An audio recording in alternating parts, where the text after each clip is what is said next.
How to fix Windows freezing. Hey guys, in this tutorial, we're gonna see how you can easily fix if your Windows laptop is freezing without any problem. So the very first thing you want to do is go ahead and check for your drive and scan it. What I'll do is open up this PC first, select my C drive, right click on it, and then go to its properties. Once you open up its properties, you want to head over to Tools, and then perform an error checking. Click on check, and if it says they haven't found any errors on this device, but you can just click on this scan drive now. It's going to take a while to completely complete the scan. You're just going to have to be patient for a bit and let this complete the scan. Meanwhile, what you can do is go to the search bar and then search for CMD, and then you can just run it as administrator. And click on yes, and then on the background you can run another command. So basically what you can do is just go ahead and type in sfc/scan now. Hit enter.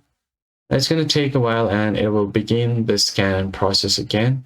So if there are any problems, it's going to identify it and show you what the problem is via the scanning process. They just have to wait for a bit to complete the scan. As you can see here, no errors were found on this drive, so we're good to go. Let's just close this. And you're going to have to wait for this to be complete as well. It's just been 10-11% complete, so let's just wait for a while. While this is scanning, what you can do is scan for your virus and threat protection.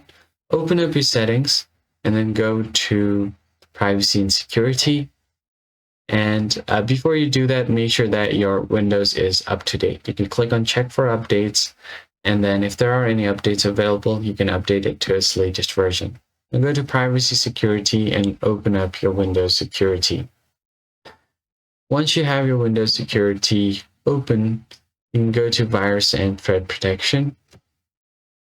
Now another window will pop up for your Windows security. Let's just check for our command prompt. It's 40% complete. And once you have it open, perform a quick scan for your virus, and it'll show you the estimated time to scan your files. And then from there, you will be good to go. Now, after all of the scanning process is complete, close everything out, restart your PC once, and you'll be good to go. That's basically it, guys. I hope this tutorial was helpful. Hit the like button down below, subscribe to our channel. I'll catch you guys in the next one.